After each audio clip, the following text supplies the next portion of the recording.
வேண்டாம்னா ரொம்ப கஷ்டமாக இருக்கும் அப்படின்னு சொல்லி நிறைய உழைப்பை கேட்கும் போல இருக்குது. கூட இருக்கிறவங்களாம் நம்ம எப்படி வேலை வாங்க போகணும்னு தெரில. சாதாரணமாக ஒரு சினிமா எடுக்கும்போது நம்மளோட பெர்ஃபார்மன்ஸுக்காகவும் நம்மகிட்ட இருக்க அரசியலுக்காகவும் அவங்கள்ட்ட புரிய வச்சு அவங்கள்ட்ட வேலை வாங்குறது சிக்கலாக தான் இருக்குது. பட் இது உடல் உழைப்பு கேட்குற படமாக இருக்குது. இந்த உடல் உழைப்பு கேட்குற படத்தில் நான் வந்து என்னோடய எமோஷ்னல், என்னோடய பொலிட்டிக்கல், இதுக்குள்ளே என்னோடய விஷுவல்ஸ் இதை தாண்டி ஒரு கொடூரமான உழைப்பு தேவைப்படுது. இது எப்படி நான் ஆர்டிஸ்ட்டை கன்வே பண்ணி வாங்குறது, இதுக்கான கால அளவுலாம் செட் ஆகுமா, இடையில ஏதாவது கான்ஃப்ளிக்ட் வந்துட்டால் ஒருத்தரோட வாழ்க்கைக்கு எடுத்த மாதிரி ஆகிடுமே அப்படிங்கிற பயம்லாம் இருந்துச்சு எனக்கு. அப்போ ரஞ்சித் நான் சொன்னார், இதை பண்ணுறா அப்படின்னா முடியும் பண்ணுன்னு சொன்னார். அப்போ துருவத்தை நான் சந்தித்து சொன்னேன், இந்த மாதிரி நம்ம பண்ணலாம், பட் ஆனால் ஒரே விஷயந்தான், முழுசாக நீங்கள் நம்பணும். மாரி செல்வராஜ் அப்படிங்கிற ஒருத்தனை நீங்கள் நம்பணும். அவன் வந்து வாக்கை காப்பாற்றுவான். நம்ம என்ன நினச்சி போகிறோமோ அதை முழுசாக நமக்கு அதை கொடுப்பான்னு நீங்கள் நம்பணும். ஃபைனலி அந்த ரிசல்ட் நான் சொல்லவே மாட்டேன், அந்த ரிசல்ட் நான் சொல்லவே முடியாது, அது ஆடியன்ஸ் தான் சொல்லணும்னு சொல்லியிருந்தேன். அதை நம்பினா நீங்கள் வாங்கலாம், இல்லைனா இந்த படம் பண்ண வேண்டாம்னு சொல்லியிருந்தேன். 2 வருஷம் அதுக்காக நம்பி உட்காந்துருந்தாப்புல. அந்த நம்பிக்கை தான் இந்த படத்தோட ட்ராவல். அந்த நம்பிக்கை இல்லைனா அந்த படம் தொடங்கப்பட்டிருக்கவே இருக்காது. ஒரு ஆர்டிஸ்ட் வந்து ஒரு ஹீரோவை முழுசாக நம்பும்போது அது என்ன மேஜிக் நடக்கும் அப்படிங்கிறத நான் அந்த படத்தோட வெற்றி மூலமாக உணர்றேன். இந்த படம் முழுக்க என்னை எல்லோரும் நம்பினதுக்கப்புறம் இந்த படத்தோட அவுட்புட்டு, இந்த படத்தோட மாரி செல்வராஜோட சினிமாவில் இது கொஞ்சம் இது பெஸ்ட்டாக இருக்குது, அவரோட ஃபிலிம் லாங்குவேஜ் மாறி இருக்குது, அவரோட விஷுவல் சென்ஸு அப்படி இப்படின்னு ஒரே இது எல்லா பாராட்டுக்கும் ஒரு முக்கியமான காரணம் என்னென்னு நான் யோசித்தேன் அப்படின்னா, எனக்கே வந்து அப்படியா அப்படின்னு யோசிக்கும்போது ஒரே ஒரு காரணம், என்கிட்ட எல்லாரையும் நீ நம்பினாங்க. முழுக்க என்னோட வார்த்தையை மட்டுமே அவங்க கேட்டு ஏதாவது ஜட்ஜ்மெண்ட், அதாவது முடிவெடுக்கிற இடம் எனக்கு கொடுத்தாங்க. அது என்ன அப்படின்னா, ஒருத்தர் முழுசாக நம்பும்போது நமக்கு வந்து அவங்கள இன்னும் திருப்திப்படுத்தணும், அவங்களுக்கு நம்ம கிஃப்ட் கொடுக்கணும், அவங்களுக்கு நம்ம நம்புகிறாங்க அப்படிங்கிறதுக்காக இறங்கி வேலை பார்த்தது அந்த படம். இந்த படம் அவ்வளோ பெரிய வெற்றி அடைஞ்சதுக்கு காரணம் அவங்களோட உழைப்பு தான். முக்கியமாக அது சொல்ல வேண்டியது வந்து துருவ் சொல்லிட்டு நான் அடுத்து பசுபதி சார் வந்து இந்த கேரக்டர் யார் பண்ணலான்னு முடிவு பண்ணும்போது நான் முடிவு பண்ண இந்த ஏன்னா மண்டக்கில் மட்டும் தான் இருந்துச்சு. இந்த படத்தில் 2 ஹீரோ அப்படின்னு என் மண்டக்கில் எப்போவுமே இருந்துச்சு. அது அப்படின்னு நினச்சிக்கிட்டு நான் என்ன பண்ணேன் அப்படின்னா, இன்னொரு ஹீரோ தேடியே போயிட்டு இருந்தேன். சூர்யா சார்ட்டுக்காக சொன்னேன், விஜய் சேதுபதி சார்ட்டுக்காக சொன்னேன், அப்புறம் நைஸாக விக்ரம் சார்ட்டே துண்டை போட்டேன் இந்த ப்ராஜெக்டை பெருசாக்குன்னு சொல்லி. யாரெல்லாம் கண்ணுக்கு ஹீரோவாக பெரிய ஹீரோக்கள் இருப்பாங்களோ அவங்களாம் உள்ளே கொண்டு வர ட்ரை பண்ணிகிட்டே இருந்தேன். ஏன்னா அந்த அப்பா வந்து ஹீரோவாகவே எனக்கு தெரிஞ்சிகிட்டே இருந்தார். அதுக்கப்புறம் தான் யோசித்தேன், நான் வந்து நம்ம ஏன் வந்து ஒரு ஹீரோவை தேடிக்கிட்டே இருக்கோம், ஹீரோ உருவாக்குற வாழை தானே தேடணும் அப்படின்னு சொல்லி கன்ஃபியூஸ் ஆகிக்கிட்டே இருந்துச்சு எனக்கு. ஏன்னா சரியான ரெஸ்பான்ஸ் கிடைக்கல எனக்கு. அப்போ தான் நான் வந்து பசுபதி சார் முடிவு பண்ணேன். பசுபதி சார்கிட்ட போய் கதை சொல்ல ஆரம்பிச்சதுக்கப்புறம் பசுபதி சார், ஏன்னா இந்த கதையை சொல்லும் போதே இந்த கதையை கேட்டு முடித்த உடனே நான் பண்ணுற மாதிரின்னு சொல்கிறேன் அந்த பாயிண்டில் வந்து, அதுக்கப்புறம் நீ நம்பினது, நீ ரெடி பண்ணது என் ஸ்பாட்டுக்கு வந்தது. எனக்கு ஒரு பையன் வந்துகிட்டே இருந்துச்சுன்னா, பசுபதி சார், அமீர் சார்க்கெலாம் நான் வந்து இப்போ தான் ஃபஸ்ட் டைமாக ஒர்க் பண்ணுறேன் அப்படின்னால இவங்களாம் சீனியர் ஆர்டிஸ்ட்டு வேலை பார்க்கும்போது நான் வந்து என்னோடய ஸ்பாட்டில் வந்து எல்லாத்தையும் மறந்துடுவேன் மீன்ஸ் நான் என்ன வார்த்தைங்கிறதே மறந்துடுவேன். அப்போ அவங்க என்ன நினைப்பாங்க, நம்மளை தப்பாக நினைப்பாங்களா, என்ன இவன் ஓவராக பண்ணுறான், இவ்வளோ வேலை பார்க்குறான், இப்படி பண்ணுறான் அப்படி பண்ணுறான் யோசிச்சுப்பாங்கன்னு பயந்துகிட்டே இருந்தேன். ஆனால் ஒரு கட்டத்துக்கு தான் தெரிஞ்சு இவங்க எல்லாருமே என்னோடய உழைப்பை ரசிச்சிருக்காங்கன்னு சொல்லி, நான் உழைப்பை சைக்கோத்தனம்னு சொல்லி கிளம்பி போனவங்க நிறைய பேர் இருக்காங்க, என்னை விட்டுட்டு போனவங்க நிறைய பேர் இருக்காங்க. ஏன்னா உழைப்பு ஜெயிச்சாதான் அதுக்கு வேல்யூ, உழைப்பு தோத்திருச்சு அப்படின்னா அது சைக்கோன்றுவாங்க. என்னோடய ஃபஸ்ட்டு படத்துலேருந்து நடந்துகிட்டே இருக்கு எனக்கு. பட் என்னோடய உழைப்பை வந்து முதல்ல ரசித்தவங்க என்னோடய seniors Ameer sir, Lal sir, Pasupathi sir, இவங்க 3 பேருமே அவ்வளோ சுதந்திரமாக என்னை பார்த்துக்கிட்டே இருந்தாங்க. நான் என்ன இழுத்தாலும், நான் என்ன சொன்னாலும், இந்த லாஸ்ட்டு சீன் எடுத்துகிட்டு இருக்கும்போதெல்லாம் பசுபதி சார் காய்ச்சல் நினைக்கிறேன். என்ன சார், அந்த வயக்காட்டில் இறங்கி அந்த நல்ல சென்னையில் மழைக்காலம், அது மழை பெஞ்சிக்கிட்டே இருக்குது, இடையிட எடுக்கிறோம், நடுங்கிக்கிட்டே இருந்தார். நான் நிறைய டேக் போனேன், சார்ட்டை வந்து மாற்றி எடுத்தேன். அவர் அன்றைக்கி அது ஷூட் முடிச்சுட்டு நேராக ஹாஸ்பிட்டலில் தான் போய் அட்மிட் ஆனார். சாரி சார், அன்றைக்கி நான் உங்களோட சாரியும் கேட்கல, ஒன்றும் கேட்கல, அது எனக்கு தெரியல, நீங்கள் முடிச்சு ஆகணும்னு சொல்லி பண்ணேன். நீங்கள் என்னை பொறுத்துக்கிட்டு அந்த ஃபுல்லாக பண்ணி கொடுத்தீங்க, ரொம்ப நன்றி. அமீர் சார் ராட்சசன் நினைப்பேன் நான் எப்போவுமே. அவரை நம்ம உழைப்போம், நடக்கட்டும்னு வந்து அவர்கிட்ட எடுத்துக்கிட்டது தான். நிறைய விஷயங்கள் அவரோட மேக்கிங்லாம் பார்த்துட்டு நான் வந்து யோசிப்பேன், ஒரு சினிமாவை ஒருத்தர் வந்து நம்ம இன்னொருத்தர் பண்ண போது கிடையாது, இந்த கதைக்கு எவ்வளோ உழைக்கணுமோ அவ்வளோ உழைச்சி கொடுப்போம் அப்படின்னு பண்ணுறதுக்குள்ள அது அவர்கிட்ட எடுத்துக்கிட்டது. அந்த திமிர் எனக்கு ரொம்ப பிடிக்கும், அந்த திமிர்லேருந்து எடுத்துக்கிட்டது தான். அவர் தான் வேணும்னு நெட்டுக்கு நின்றோம் இந்த ஸ்கிரிப்டுக்காக. தலைவர் வரலன்னா தலைவர் நாங்கள் கூப்பிடலை. அதித்தி சொல்லிச்சில்ல, அதித்தி நிறைய சிக்கல்கள் இருந்துச்சு. அப்போ என்ன சொல்கிறது, அமீர் சார் வேறு உள்ளே வரமாட்டாரு பயமாக இருந்துச்சு எனக்கு. அது காரணம் அமீர் சார் சுற்றி நிறைய பிரச்சனைகள் நடந்துட்டு இருந்துச்சு. இந்த பிரச்சனைகளோடு அவர் எப்படி ஸ்பாட்டுக்கு வருவார், ஃபாலோ ஆவார்னு டவுட் இருந்துச்சு. நான் உறுதியாக நம்பினேன், நம்ம நம்புகிற ஆர்ட் அந்த சும்மா ஒரு கிரிஞ்சி டேலாக் தான், நம்ம நம்ப ஆர்ட் ஃபார்ம் ஒன் பண்ணால் அந்த ஆர்ட் ஃபார்மை அவங்கள கூட்டிகிட்டு வரண்டா அப்படின்னு சொல்லி எல்லா இடத்துலையும் க்ளீன் மேட் வைங்கடா அப்படின்னு சொல்லி 60 நாளும் க்ளீன் மேட்லேயே ஷூட் பண்ணிகிட்டு இருக்கோம். அந்த க்ளீன் மேட்டில் யார் வரான்னு கேட்டுகிட்டே இருக்காங்க. அதை சொல்கிறதுக்கும் பயமாக இருக்குது, அமீர் சார் வரான்னு சொல்கிறதுக்கும். அதுக்கப்புறம் கடைசியாக தகவல் கிடச்சிச்சு, அமீர் சார் வரப்போறான்னு சொல்லி அப்ளாஸும் நீலம் ஸ்டுடியோஸும் முடிவு பண்ணி சரி கொடுக்குறோம் வாங்கிக்கோ அப்படின்னு சொல்லி கொடுத்தாங்க. அமீர் சார் வந்தார். அந்த படத்தோட ஒரு ஆன்மா உள்ளே வந்த மாதிரி ஒரு ஃபீல் இருந்துச்சு. ஏன்னா எனக்கு தெரியும் இந்த அமீர் சார் ஏன் இவ்வளோ அமீர் சார் பற்றி நான் பேசணும்னு தெரியும். அது ஒரு பர்சனல் கனெக்ட் இருக்குது. அந்த கேரக்டர் உள்ள அமீர் சார் உள்ளே வந்ததுக்கப்புறம் தான் நான் இந்த படத்தோட வேகம், இந்த படத்தை எடுக்கிறதுக்கான நோக்கமும் எனக்கு முழுசாக நிறைவடைஞ்ச மாதிரி தோணுச்சு. ரொம்ப நன்றி சார். அதை புரிஞ்சுக்கிட்டு நீங்கள் என்னோட எமோஷனலை புரிஞ்சுக்கிட்டு நடிச்சிங்க. எமோஷனல்னால் ஒரு டயட்டோட எமோஷனல் மட்டும் இல்லை, பொதுவாகவே மாரி செல்வராஜுங்கிறவன் இந்த படம் ஏன் எடுக்கிறான் அப்படிங்கிறத தெரிஞ்சுக்கிட்டு, இந்த கேரக்டர் நம்மளை ஏன் சூஸ் பண்ணான், இந்த கேரக்டர் அவன் எவ்வளோ நேசிக்கிறான், இதெல்லாம் தெரிஞ்சுக்கிட்டு அதை பண்ணார். அதனால தான் அந்த அவுட்புட் கிடச்சி. அந்த பாம் ஷாட் கூட சொன்னாங்கல்ல, அது எல்லாம் என்கிட்ட கேட்டாங்க, அது என்ன எப்படி நடிச்சாருன்னு கேட்டாங்க. நான் சொன்னேன் அது அமீர் சார் தான் நடித்தார் அப்படின்னு சொல்லி. அது அங்கே தான் அப்படியே தான் எடுத்தோம். எனக்கு பயமாக தான் இருந்துச்சு. ஓகேவா சார் நான் கேட்டேன். ஓகே நீங்கள் எடு அப்படின்னு எடுத்தோம். இது வரைக்கும் எங்கிட்ட வந்து அன்கம்ஃபர்டபுளாக எனக்கு பேசவே இல்லை. இப்போ வரைக்கும் நீ ரசிக்கிறாரு, நீ கொண்டாடுறாரு. ரொம்ப நன்றி சார். அப்புறம் வந்து லால் சார், இந்த 3 பேர் முக்கியமானவங்க. Pasupathi sir, Lal sir, Ameer sir 3 பேர் முக்கியமானவங்க. லால் சார் வந்து இந்த கேரக்டர், லால் சார் எப்படி அமீர் சார் கேரக்டர் எனக்கு எவ்வளோ முக்கியமோ அதில் லால் சார் கேரக்டர் ரொம்ப ரொம்ப முக்கியம். அது காரணம் மனத்து கணேசன் தான். எனக்கு அமீர் சார் கேரக்டர் ரொம்ப முக்கியம், ரொம்ப சோல். நான் அதை பார்த்தே வளர்ந்த ஒருத்தன், அதை நம்பியே வளர்ந்த ஒருத்தன். மனத்து கணேசன் அப்படிங்கிறவர் வந்து லால் சார் கந்தசாமி கேரக்டர், அந்த கேரக்டரோட பாயிண்ட் ஆஃப் வியூவில் அந்த கேரக்டரை நேசித்து அந்த கேரக்டரில் வளர்ந்த ஒருத்தர், அதை நம்பி வாழ்க்கையை ஒப்படைச்ச ஒருத்தர். இப்போ 2 பேரும் நான் மிக்ஸ் பண்ணுறேன். அமீர் சார் மனத்து கணேசனையும் மாரி செல்வராஜையும் மிக்ஸ் பண்ணி ஒரு கதை பண்ணுறேன்னு தான் பண்ணுறேன். அப்படிங்கும்போது இந்த 2 கேரக்டர் தான் எங்களோட emotional. Lal sir character, Ameer sir character, Kandasamy, Pandiyaraja. இந்த 2 கேரக்டருக்குள்ளேயும் இங்கே 2 பேரோட ஆன்மா இருக்குது. இந்த 2 கேரக்டரையும் 2 பேருமே நேசிக்கிறோம். இந்த 2 கேரக்டரையும் நான் பயங்கரமாக இந்த 2 கேரக்டர் தான் இந்த படம் எடுப்பதற்கான முழு ஆன்மான்னு எங்களுக்கு தெரியும். அதனால் அந்த கேரக்டர் டிசைன் பண்ணுறதுக்கு நான் யோசிச்சுக்கிட்டே இருந்தேன். அந்த கேரக்டர் லால் சார் பொருத்தமாக அமைஞ்சார். அவரும் இந்த கதையை புரிஞ்சுக்கிட்டு எனக்கு எல்லா வேலையும் செஞ்சு கொடுத்தாரு. ரொம்ப முக்கியமானது,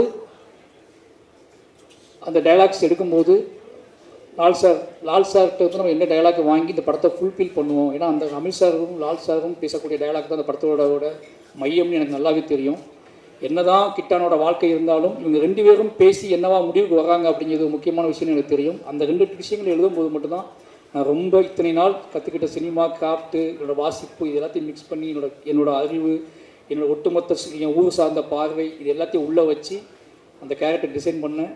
அந்த கேரக்டர் 2மே மக்களால் ஏற்றுக்கொள்ளப்பட்டதும், அந்த 2 கேரக்டர் பக்கம் இருக்கக்கூடிய எமோஷ்னல், சண்டை, பகை, நியாயங்கள், தர்க்கங்கள், இது எல்லாமே ஒரு அளவுக்காவது புரிஞ்சு அது ஒரு சமநிலை நோக்கி நகர்ந்ததுக்கு அப்படிங்கிறதுக்கான வெற்றியாக தான் அந்த வெற்றியை நான் பார்க்குறேன்.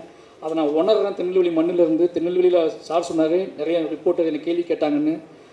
அவங்க கேள்வி கேட்கும்போது நான் தைரியமாக ஹேண்டில் பண்ணதுக்கான இதை கொடுத்தது அங்கே இருக்க மக்கள் தான். அந்த மக்கள் அந்த படத்தையும் ஒட்டுமொத்த தமிழ் மக்களும் அங்கே அந்த படத்தை கொண்டாடிக்கிற விதம் எனக்கு தெரியும். அதனால் வந்து லால் சாருக்கு அந்த கேரக்டரை வடிவமைச்சு கொடுத்த லால் சாருக்கு ரொம்ப நன்றி. அப்புறம் இவங்க 3 பேர் முடிஞ்சிட்டாங்க. அப்போ ரஜிஷா சொல்லணும். ரஜிஷா வந்து இந்த கேரக்டர் வந்து நிறைய பேர்ட்ட நான் சொன்னேன், தமிழ் நடிகைகள்கிட்ட நிறைய பேர்ட்ட சொன்னேன். அது வந்து அக்கா அப்படிங்களா யாரும் பண்ணலன்ட்டாங்க. பண்ணுறேன்னு சொல்லிக்கலாம், வந்து கடைசி நாளில் பண்ணலன்ட்டாங்க. எனக்கு ரொம்ப கஷ்டமாக இருந்துச்சு. என்னடா இதுதான் இந்த படத்தில் முக்கியமான விஷயமா இருக்குது, இவ்வளோ ஸ்பேஸ் இருக்குது இந்த படத்துக்கு அப்படின்லாம் சொல்கிறோம். எவ்வளோ சொல்கிறேன், நான் புரிய வைக்க ட்ரை பண்ணுறேன் நிறைய ஆர்டிஸ்ட்டை. மாரி செல்வராஜ் படம் ஓகே, பட் ஆனால் அக்காலும் நடிக்க முடியாதுன்னு சொல்லிட்டு நிறைய பேர் சொல்லிட்டாங்க. ரொம்ப எமோஷனலாக இருந்துச்சு. எனக்கு அது ரொம்ப கஷ்டமாக இருந்துச்சு. ஏன்னா ஒரு கேரக்டர் கதாநாயகன் கூட காதலிச்சா மட்டும்தான் அது கதைக்கு சம்மந்தப்பட்ட கேரக்டர் நம்பக்கூடிய சூழலும் இருக்குமே அப்படிங்க எப்படி புரிய வைக்கவே தெரியல. ஏன்னா வாழையில் அம்மா தான் கதாநாயகன் நான் நம்பிக்கிட்டு இருக்கேன். அதே மாதிரி என்னோடய ஒவ்வொரு படத்துலையும் ஒரு சினிமா நம்ம பார்க்குறோம். அந்த படம் பார்க்கும்போது முடிச்சுட்டு வெளியே போகும்போது ஒவ்வொரு பார்வையாளனுக்கும் எந்த கதாபாத்திரத்தை வீட்டுக்கு கூட்டிகிட்டு போகிறானோ அந்த கதாபாத்திரம் தான் அந்த பார்வையாளனுக்கு அந்த கதையின் நாயகனோ நாயகியோ. அப்படி தான் நான் நம்பி படம் எடுப்பேன். பட் இந்த கேரக்டர் யாரும் பண்ண மாட்டேன்னு சொன்ன உடனே எனக்கு கொஞ்சம் கஷ்டமாக தான் இருந்துச்சு. அப்புறம் தான் ரிஷாவுக்கு ஃபோன் பண்ணேன். ரிஷாவை ஃபோன் அடிச்சுட்டு எனக்கு எனக்கு இந்த படம் பண்ணணும்னு சொன்னேன். அக்கான்னு சொன்னோடனே அவங்க ஒன்றும் யோசிக்கலை, நான் பண்ணுறேன்னு வந்து பண்ணாங்க. நிறைய உழைப்பு போட்டிருக்காங்க இந்த படத்தில், எனக்கு நல்லா தெரியும். ஏன்னா ஒரு கேரக்டர் ரோல் பண்ணும்போது பெரிய உழைப்பு போடுறதுக்குள்ள அது ரொம்ப முக்கியமான விஷயம், எனக்கு நல்லா தெரியும். மென்டலாகவும் நிறைய உழைப்பு போட்டிருக்காங்க, அவங்களுக்கு ரொம்ப நன்றி. அப்புறம் அனுபமா பற்றி சொல்லணும். அனுபமா நான் ஏன் சூஸ் பண்ணேன்னு எல்லாரும் கேட்டுகிட்டே இருந்தாங்க ரொம்ப நாள். ஏன்னா உங்களோட இது அனுபவம் எப்படி இந்த படத்தில் வந்தாங்கன்னு சொல்லி. இந்த படம் ஃபஸ்ட்டு பவுண்டர் ஸ்கிரிப்ட் வந்து வேற ஒரு பாயிண்ட் ஆஃப் வியூவான கதை. ரஞ்சித் அண்ணாவுக்கும் எனக்கு மட்டுமே தெரிஞ்ச கதை. இந்த கதை வந்து ஒரு 50 வயசு ஒரு கணவன் மனைவிக்குள்ளே தான் தொடங்கும் இந்த பவுண்டர் முதல் ஸ்கிரிப்ட். அப்போ அந்த கணவன் மனைவி காதல் அந்த கதைகளுக்குள்ள தான் இந்த அதுலேருந்து மீட்டெடுக்கப்பட்ட ஒருத்தரோட கதையாக தான் முதல்ல நான் எழுதியிருந்தேன் முதல்ல. அப்போ எனக்கு ரொம்பவே ஒரு கணவனை தூக்கி பிடிக்கக்கூடிய உடலாலும் உள்ளத்தாலும் அவனை என்ன சொல்கிறது மீட்டெடுக்கக்கூடிய ஒரு கதாபாத்திரம் வேணும். அதில் நிறைய என்ன சொல்கிறது ரொம்ப ராவான சீன்ஸ்லாம் எழுதியிருந்தேன். நான் ரொம்பவே நிஜமான சீன்ஸ்லாம் எழுதியிருந்தேன். அதை தைரியமாக பண்ணுறதுக்கு நிறைய ஆர்டிஸ்ட்டை போனேன் நான். அந்த சீன்ஸ்லாம் சொல்லிவிட்டு அந்த சீன்ஸ் சொல்லும் போது நிறைய ஆர்டிஸ்ட் அவாய்ட் வந்து இல்லை இது பண்ண முடியாது சார்னு சொல்லிட்டாங்க. ஏன்னா அந்த பவுண்டட் ஸ்கிரிப்ட் அப்படி இருந்துச்சு அப்போ ஃபஸ்ட்டு. ரஞ்சித் அண்ணாவுக்கு பிடிச்ச ஸ்கிரிப்ட் இப்போ வரைக்கும் அதை நான் பண்ணல ஒரு வருத்தம். ஏன்னா அது முழுக்க காதலால் நிரம்பி இருக்கும், அந்த கிட்டானோட காதலால் நிரம்பி இருக்கும். அதுக்கு தான் நான் அனுபவம் சூஸ் பண்ணது. அனுபவம் அந்த கதையை நான் சொல்லும் போது அவங்க சூப்பராக இருக்குது சார் நான் பண்ணுறேன் சார்னு சொல்லிட்டாங்க. பட் அதுக்கப்புறம் நான் பேசி அது வேறு இடத்துக்கு போய் அது பொலிட்டிக்கலாக வேறு ஸ்டைலுக்கு போயிடுச்சு. அப்பவும் அந்த கதை அந்த ராணியோட கதாபாத்திரம் ரொம்ப சின்னதாகிடுச்சு. ஆனாலும் நான் மறுபடியும் அனுபவமாட்ட சொன்னேன், இது பழைய மாதிரி இல்லை, ஆனால் இப்போ வேறு மாதிரி ஆயிடுச்சு, ஆனால் நீங்கள் பண்ண பெட்டராகுன்னு தோணுது அப்படின்னு. அதுவும் நம்பி எனக்கு பண்ணி கொடுத்தாங்க. அனுபவமா உங்களோட உழைப்புக்கும் அந்த நம்பிக்கைக்கும் ரொம்ப நன்றி. அடுத்து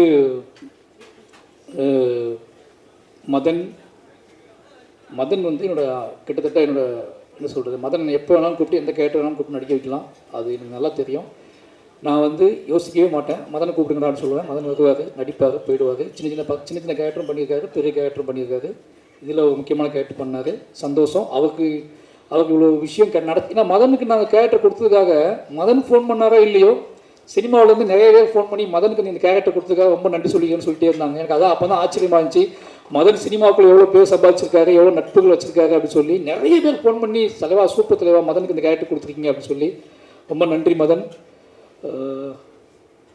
அப்புறம் பிரபஞ்சன் அப்படின்னு சொல்லணும். முதல்ல இந்த இடத்துல முக்கியமான விஷயம் சொல்லணும்னு நினச்சிருக்கேன். இதில் வந்து இந்த படத்தில் முக்கியமாக நன்றி சொல்ல வேண்டியது கலையரசனுக்கும் ஹரிக்கும் சொல்லணும்னு நினைக்கிறேன். ஏன்னா அந்த படத்தில் கலையரசன் வந்து துரு கூட ஒரு 20 நாள் ட்ரைனிங் வந்தார். ஹரியும் இந்த மாதிரி 20 நாள் ட்ரைனிங் வந்தார். 2 கேரக்டரு.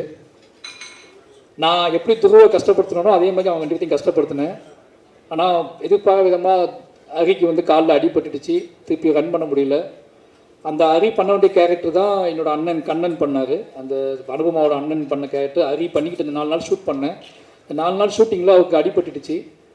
திருப்பி அவருக்காக தான் வெயிட் பண்ணோம், ஆனால் அது சரி பண்ண முடியல. ஹரிக்கு ரொம்ப நன்றி. ஏன்னா எனக்கு தெரியும் இப்போ உங்களுக்கு இந்த கேரக்டர் மிஸ் ஆனதில் ஒரு ஃபீல் இருக்கலாம், அதுக்காக மன்னிப்பு கேட்டுக்கிறேன். பட் ஹரிக்கு ரொம்ப நன்றி. அதேமாதிரி கலையரசன் தான் பிரபஞ்சன் கேரக்டருக்காக சூஸ் பண்ண ஒரு கிட்டத்தட்ட 20 நாள் ட்ரைனிங் கொடுத்துட்டு இருந்தேன்.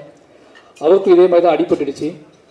அப்போ இவங்க எல்லாரும் கேரியரும் நம்ம காலி பண்ணுறோமோன்னு தோண ஆரம்பிச்சிச்சு எனக்கு. ஏன்னா எல்லாத்துக்கும் அடிபடுது, அடுத்து மூவ் ஆக மாட்டேங்குதுன்னு சொல்லிட்டு பயத்தில் தான் நான் வந்து யாருக்கெல்லாம் அடிபட்டால் ஒன்றும் செய்யாது அந்த மாதிரி ஆளெல்லாம் கூப்பிடலான்னு முடிவு பண்ணி பிரபஞ்சன் கபடி பிளேயர்லாம் கூப்பிடலான்னு சொல்லி எல்லா கபடி பிளேயரையும் கூப்பிட ஆரம்பித்தோம்.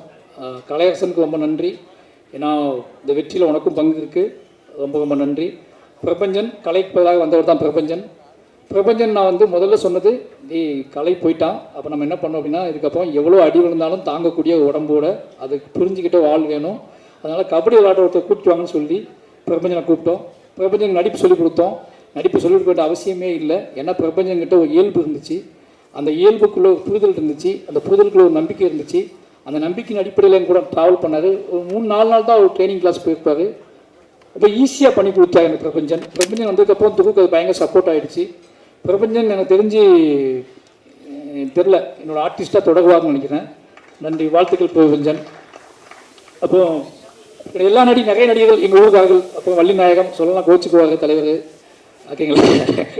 அவன் வேறு ஒரு படையை வச்சுருக்கான். அந்த படையை வந்து கமெண்ட்டில் நம்மளை வந்து சாவடிக்குது. நீங்கள் எங்கள் அண்ணனுக்கு அது கொடுக்கல, எங்கள் அண்ணனுக்கு இது கொடுக்கல. எல்லா நாளும் எங்கே போனாலும் இது அவன் தான் சொல்லி அனுப்புகிறானா இல்லை இது எங்கே நடக்குன்னே தெரியல. ஆனால் ரொம்ப ரொம்ப என்ன சொல்கிறது, ரொம்ப என்ன சொல்கிறது, ரொம்ப மரியாதையான பையன் நின்றுக்குவான், அப்படி பாவமாக நின்றுக்குவான். எனக்கு என்னோடய பலம் சொல்லலாம், வள்ளி நாயகத்தை, கண்ணன் அண்ணனை, எங்கள் ஊர் மக்களை. ஏன் அப்படின்னா நான் படத்துக்கு போகும்போதே ஒருவேளை என் ஆர்டிஸ்ட்டுக்கு என்னோடய டீமுக்கு ஏதாவது பிரச்சனை ஆயிடுச்சுன்னா அவங்க டக்குன்னு உள்ளே கொண்டு வந்துடலான்னு சொல்லி எல்லாம் என்கிட்ட கேட்டாங்க. பழைய ஆர்டிஸ்ட்டே உங்களுக்கு இருக்காங்களே, உங்களுக்கு நிறைய பேர் ஊருக்காங்களே இருக்காங்கன்னு கேட்டாங்க. நான் பிளான் பண்ணிலாம் போக மாட்டேன், அவங்களாம் இருக்கவே கூடாதுன்னு தான் போவேன். ஏதாவது சிக்கலாகிடும், அப்போ அவங்களே உள்ளே வந்துடுவாங்க. அப்படி தான் வள்ளிநாயகம் உள்ளே வந்தாப்புல. வள்ளிநாயகம் எப்படி அமித் சார்கிட்ட வந்து மாஸ்டர் நிறைய அவார்டுகள் வாங்கினாரோ அது மாதிரி வள்ளிநாயகம் என்கிட்ட வந்து அதை பஸ்ஸின் எடுக்கும்போது நிறைய அவார்டுகள் வாங்கினார். அந்த விருதுகள் தான் அவங்க கொண்டு வந்துருக்குன்னு நினைக்கிறேன். அது அவனுக்கு தெரியும் இந்த அப்போ அவனுக்கு புரிஞ்சுக்கிட்டான் அந்த கேரக்டர் வந்து ரொம்ப ஸ்ட்ராங்கான கேரக்டர் அப்படின்னு தெரிஞ்சிருச்சு. அப்போ நான் அவனோட உழைப்புக்காக தான் நிறைய ஷாட் எடுக்க ஆரம்பித்தேன். அவனை ஃபஸ்ட்டு அந்த கேரக்டர் அப்படியே போயிடும். அப்போ தான் படம் எடிட் பண்ணி பார்க்கும்போது தான் இவனோட முகம் தேவைப்பட்டுகிட்டே இருந்துச்சு. எல்லா நாளும் ஷூட்லேயும் அவனுக்கு க்ளோஸ்அப் எடுத்துக்கிட்டே இருப்பேன், சும்மா கூப்பிட்டு அந்த மாதிரி. அவனோட உழைப்பு பாராட்டப்படுறதில் கொண்டாடப்படுறதில் ரொம்ப சந்தோஷம் எனக்கு. என்னமோ அவன் நடிகனாக தான் தொடர்வான்னு தோணுது. ஏன்னு கேட்டிங்கன்னா அவன் எங்கள் பக்கமே வரமாட்டேன்றான். டைரக்ஷன் டிபார்ட்மெண்ட் டிஸ்கஸ் பண்ணிகிட்டு இருப்போம், எங்கள் பக்கமே வரமாட்டான். அதாவது என் கூடவே இருக்கணும், அஸ்டினேட் வேலை பார்ப்பாரு, ஆனால் நடிகனாக தொடருவார். இப்படி இதுதான் இப்போ அவனோட பிளானாக இருக்குது. வாழ்த்துக்கள். யாரும் சொன்னாங்க என்கிட்ட, அதாவது தமிழ் டைரக்டர் தமிழ் இருக்கார்ல, அவர் மிஸ் பண்ணுற படங்கள்லாம் ஹீரோக்கு போகும், இல்லது அவர் என்ன சொல்கிறது, அவர் சினிமா விட்டார்னா ஹீரோ ஜெயிப்பார், இல்லை ஹீரோ சினிமாவுக்கு போயிட்டாருன்னா அவர் ஜெயிப்பார், ஏதோ பேசிகிட்டு இருந்தாங்க என்கிட்ட. அப்படி ஒரு முகமாக அவன் கிடச்சிருக்கான் அப்படிங்கிற ரொம்ப சந்தோஷம். அப்போ கண்ணன் எங்கள் அண்ணன் அவனும் பெரிய உழைப்பை போட்டிருக்கான். அவனும் இந்த படத்தில் என்கிட்ட நிறைய அவார்டுகள் வாங்கியிருக்கான். ஏன்னா நான் அவார்டு கொடுக்க முடிஞ்ச உடனே அவார்டு கொடுக்க முடிஞ்ச ஆட்கள் இவங்க தான். அது மட்டும் இல்லாமல் கபடி பிளேயர்ஸ் எங்கள் ஊருக்காரங்க எல்லாருமே இந்த அவங்க என்ன அது கபடி படமாக இருந்தாலும் சரி, அது வந்து சொல்கிறது காதல் படமாக இருந்தாலும் சரி, நம்மளை கூப்பிட்டா இப்படி தான் வேலை வாங்குவான்னு அவங்களுக்கு தெரியும். அதே மாதிரி வேலை வாங்கினேன் அவங்க எல்லாம் பண்ணி கொடுத்தாங்க. ஊர் மக்கள் அத்தனை பேருக்கும் இந்த லிஸ்ட்டு நிறைய இருக்குது, அது வேண்டாம்னு நினைக்கிறேன். தூத்துக்குடி மாவட்டத்தில் இருக்கிற, திருநெல்வேலி மாவட்டத்தில் இருக்கிற நிறைய கிராமங்கள்லேருந்து கபடி பசங்க வந்தாங்க, நிறைய பேர் நடித்தாங்க, நிறைய பேர் ராத்திரி பகலாக எங்க கூட ட்ராவல் ஆனாங்க. அத்தனை பேர்த்துக்குமே நன்றி. ஏன்னா இது அத்தனையும் செட் பண்ணது கணேசனம் தான். இந்த படம் நடக்கிறதுக்கான காரணத்தில் நான் வந்து முழுசாக நம்பினது கணேசன் இருக்காருன்னு சொல்லிட்டு தான். கணேசனை வந்து முழுசாக இந்த பசங்களுக்கெல்லாம் செட் பண்ணி அவங்கள நம்பி அவங்களுக்கு கிரவுண்ட் செட் பண்ணி எல்லா வேலையும் பார்த்து கொடுத்து துருவ் வந்து அவங்களோட உழைப்பையும் அவங்களோட முழிப்பையும் பார்த்துட்டு தான் துருவுக்கு ஒரு நம்பிக்கையே வந்துச்சு. இவ்வளோ சின்ன வயசில் இவ்வளோ பசங்க இவ்வளோ வேகமாக வேலை செய்கிறானுங்க, விடிய முழிக்கிறானுங்க, கபடி விளையாடுறானுங்க, காலையில் சாதாரணமாக டயட்டு கூட சுற்றிட்டு இருக்கானுங்க, மறுபடியும் எடுப்படி வேலையெல்லாம் பார்க்குறானுங்க, திருப்பி இப்போ கூப்பிட்டா ஸ்பாட்டில் போய் கபடி விளையாடுறானுங்க. இது எல்லாத்தையும் பார்த்து தான் துருவுக்கு உழைப்பினோட ருசி தட்டி இவ்வளோ உழைப்பில் இவ்வளோ ருசி இருக்கான்னு கண்டுபிடிச்சி அவன் பயங்கரமாக உழைக்க ஆரம்பித்தான். அந்த உழைப்போட வெற்றி தான் இந்த படத்துக்கோட மிகப்பெரிய பலமாக இருந்துச்சு. அந்த துருவுக்கு உழைப்போட ருசியை சொல்லிக் கொடுத்த எங்கள் ஊர் மக்களுக்கு எவ்வளோ நன்றி சொன்னாலும் பத்தாது. ஏன்னா நான் சொல்லிக் கொடுத்தது அவனுக்கு ஆக்டிங்கு, நான் சொல்லிக் கொடுத்தது அவனுக்கு வந்து என்ன சொல்கிறது, நான் சொல்லிக் கொடுத்த எல்லாமே சினிமாவை ஒரு சினிமாவுக்கு நீ தயாராகணும்னா உன்னோட மனசை எப்படி அவனோட மனசை பக்குவப்படுத்தினேன். ஆனால் அதுக்கு ருசி நாக்கில் நான் தடவவே இல்லை. அதை தடவுனதுக்குள்ளே என் ஊருக்காரங்க தான் சுற்றி எல்லாரும் டெய்லி உட்காந்து அவனுக்கு தடவி விட்டுட்டே இருந்தாங்க. அவனும் நாக்கை சொட்டாங்கி போட்டு என்னை வந்துக்கிட்டே இருப்பான், சார் நான் அது பண்ணுறேன் சார் இது பண்ணுறேன் சார்னு சொல்லி. அந்த அவனுக்கு பெரிய பலத்தை கொடுத்த திருநெல்வேலி தூத்துக்குடி மாவட்டத்தில் இருக்க எல்லா கிராமத்து எல்லா கபடி பிளேயருக்கும் நன்றி. அதுக்கப்புறம் ஸ்டேட் பிளேயர்ஸ், கபடி பிளேயர்ஸ், அந்த பிரபஞ்சன் டீமு, நிறைய நேஷ்னல் பிளேயர்ஸ், இவங்க எல்லாத்துக்குமே ரொம்ப நன்றி. இவங்க எல்லாருமே என்னைய தெரியாத நேஷ்னல் கபடி பிளேயர் கூட ஸ்பாட்டில் இவன் தான் டைரக்டர், வேலை பார்க்குறான், ஒரு டைப்பாக தான் அலையான்னு சொல்லி என்னை நம்பி வெயிலில் கிரவுண்டில் விளாண்டு எனக்கு சப்போர்ட் பண்ணி கொடுத்தேன். ஏன்னா அவங்களாம் மேட்டில் ஆடுறவங்க, அவங்க வந்து வெறும் தரையில் விளையாண்டு பெரிய சப்போர்ட் பண்ணி கொடுத்தாங்க. எல்லாத்துக்குமே நன்றி. இந்த படத்தோட வெற்றியில் உங்கள் கண்ணுக்கு தெரியாத, உங்கள் கண்ணுக்கு தென்படாத எத்தனையோ பேர் இருக்காங்க. அவங்க அத்தனை பேர் உழைப்பு சொல்லி மாளாது. ஏன்னா எல்லாரும் சொல்கிறோம், நீங்கள் உங்களுக்கு துருவோட உழைப்பு தெரியும், என்னோட உழைப்பு தெரியும், எங்கள் டீமோட உழைப்பு தெரியும். ஆனால் இது அத்தனையும் தாண்டி பெரிய உழைப்பை போட்டது கண்ணுக்கு தெரியாத நிறைய இளைஞர்கள் தான். நிறைய பேர் இதை வேலை செஞ்சுருக்காங்க, ராத்திரி பகலாக வேலை செஞ்சுருக்காங்க. அவங்க அத்தனை பேர்த்துக்கும் எங்களோட டீம் சார்பாகவும் ரஞ்சித் அண்ணன் சார்பாகவும் ஈரன் சுரேஷ்பாகவும் நன்றி சொல்லிக்கிறேன். மொத்தமாக நன்றி சொல்லிட்டுன்னு நினைக்கிறேன். அப்போ அரிதா நிறைய பேர் நடிச்சிருக்காங்க. இவங்க எல்லாருமே மால்சராஜ், அழகம்பெருமாள் சார் வந்து எப்படி சொல்கிறது, தம்பி ஒரு மெசேஜ் அனுப்புவாங்க தம்பின்னு சொல்லி, சார் வாங்க சார் ஷூட்டிங் ஸ்பாட் வாங்க சார், அவ்வளோதான். அப்படி தான் அந்த கேரக்டர் ஸ்டார்ட் ஆகும். இனி ரொம்ப நம்பக்கூடிய ஆள். அவரும் இந்த படத்தில் ஒரு முக்கியமான கேரக்டர் பண்ணி கொடுத்து நல்லா பண்ணி கொடுத்தாரு. அழகம்பெருமாள் சாருக்கு நன்றி. இன்னொரு டீம் சொல்லி ஆகணும். இந்த இடத்துல நடிகர்கள் எல்லாரும் சொல்லிட்டு நினைக்கிறேன், யாராவது மிஸ் பண்ணியிருந்தால் மன்னிச்சுக்கோங்க. சாண்டி மாஸ்டரா நடிகர் லிஸ்ட் யாராவது? சாண்டி மாஸ்டர் இந்த படத்தில் என்ன சொல்கிறது, ப்ரொமோஷனுக்கு மட்டும் கபடி டான்ஸ் எடுத்தோம். அதை போட்டு வளைச்சி ஆட வச்சார். அவன் கபடி பரவாயில்ல இருக்குது அப்படின்னு சென்ஸுக்கு போயிட்டான். ஏன்னா ஷூட்டிங் முடிஞ்சுன்னு சொன்னால் ப்ரொமோஷன் ஷூட்டிங் தான் நாங்கள் அதிகமாக பண்ணோம். ஆனால் அந்த பாட்டெலாம் அந்த விஷுவல்ஸ் எல்லாம் ஒர்க் அவுட் ஆகிருக்கு, ஆடியன்ஸுக்கு பிடிச்சிருக்கு அப்படிங்கிற சந்தோஷம். சாண்டி மாஸ்டருக்கு ரொம்ப நன்றி. ஏன்னா அவங்க ரொம்ப நம்புவார், அந்த விஷுவல்ஸ் கொண்டு வந்தார், ரொம்ப நன்றி. கடைசி என்னோடய டீம் நிவாஸ் பிரசன்னா, வெள்ளை ஓனாய். ஃபஸ்ட்டு நாள் ஷூட்டிங் ஸ்பாட்டுக்கு வந்திருந்தாப்புல தலைவர் என்னை பார்க்க திருநெல்வேலிக்கு. ஏன்னா அவருக்கும் திருநெல்வேலி தான், அதாவது அவருக்கு திருநெல்வேலி தான், எனக்கும் திருநெல்வேலி தான். ஆனால் எப்படி தான் வந்தார் அவர் வந்து நான் என்னமோ ஜம்மு காஷ்மீரில் ஷூட் பண்ணிகிட்டு இருக்க மாதிரி அவர் வந்து அந்த புதுசாக அந்த ஊருக்கு வந்த மாதிரி வந்து உட்காந்துருந்தார். அப்போ நான் பேசிகிட்டு இருக்கும்போது நான் எங்கே போயிட்டு வந்தேன் காலையிலேருந்து அப்படின்னு கேட்டேன்.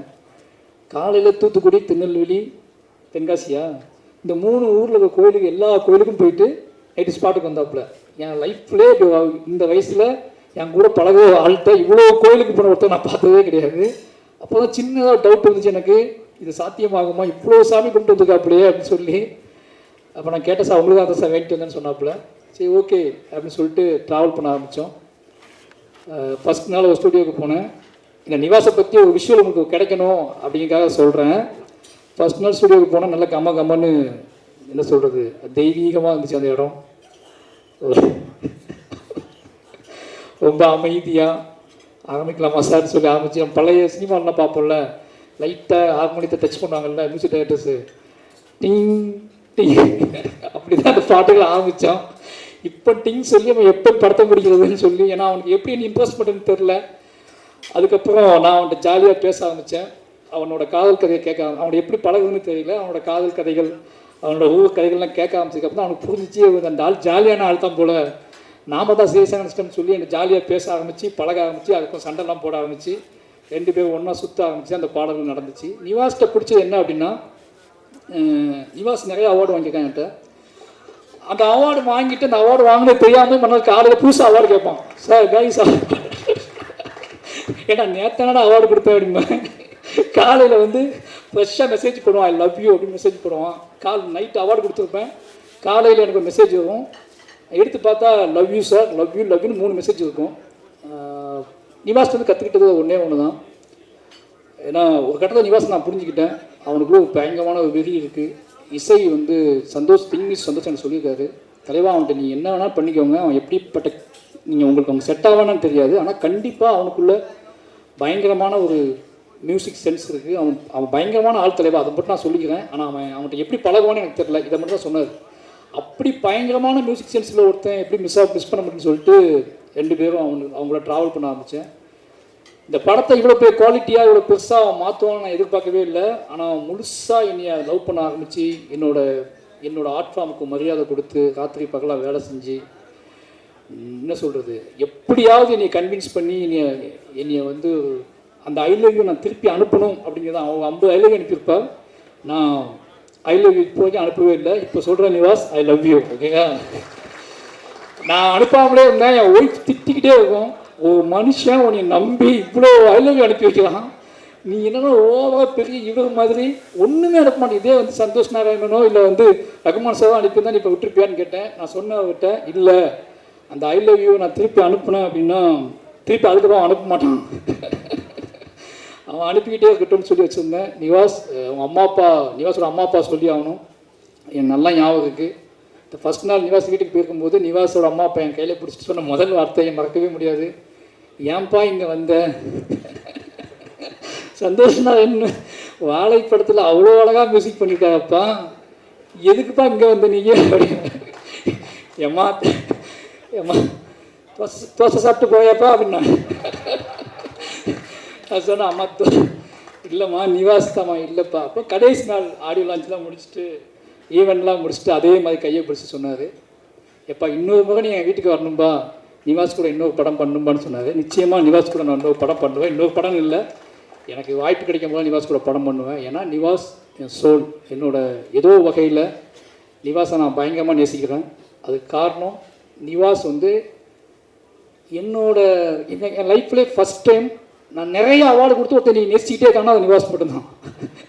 நான் 2 அவார்டு கொடுக்கும்போதே படம் சைக்கோண்டு போயிடுவாங்க பாதி பேர். நான் என்கிட்ட வந்து நிறைய விஷயங்கள் வாங்கி இனி இப்பவும் நேசிக்கிட்டு இருக்க ஆன்மான்னா அது நிவாஸ் பர்சன்னா. நிச்சயமாக பெரிய உயரத்துக்கு போவார். ஏன்னா அந்த இடம் காத்துக்கிட்டு இருக்கு.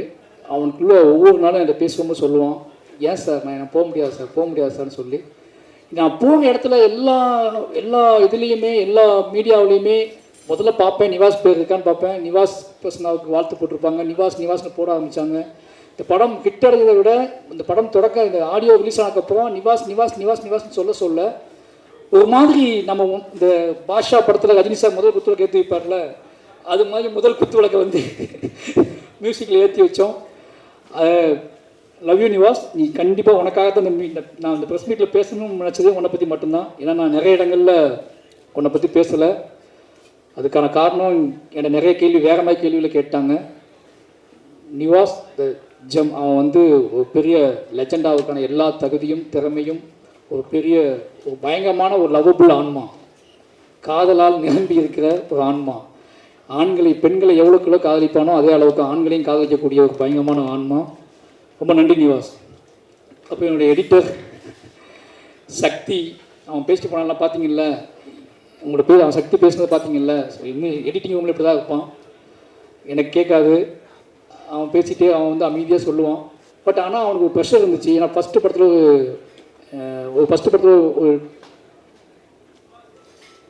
படத்துலேயே வந்து ஒரு ஸ்போர்ட்ஸ் ட்ராமாவை ஹேண்டில் பண்ணுறது எடிட்டருக்கு ரொம்ப கஷ்டம், எனக்கு நல்லா தெரியும். நான் எந்த நம்பிக்கையில் அவன்கிட்ட போனேன்னு எனக்கு இப்போ வரைக்கும் தெரியல.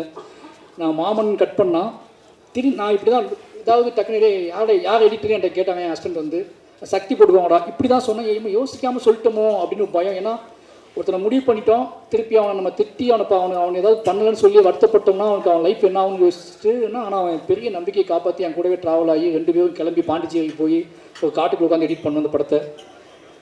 அந்த எனக்கு அவன் எதுவும் ஆகிடக்கூடாது அப்படிங்கிறதுக்காக அந்த படத்தை நிறைய எடிட் பண்ணி இருந்துச்சு. அவன் ஃபஸ்ட்டு படம் வேறு, அவனுக்கு எதுவும் ஆகிடக்கூடாது அப்படிங்கிறதுக்காகவே நான் அவனை கூட்டிக்கிட்டு அவனும் மட்டுமே கிளம்பி பாண்டிச்சேரியில் போய் ஒரு ரெசார்ட்டில் உட்காந்து அந்த படத்தை எடிட் பண்ணோம். அந்த நேரத்தில் அவன் பயங்கர ரொம்ப சந்தோஷமாக இருந்தான். இந்த படத்தை முழுமையாக்கி கொடுத்தான்.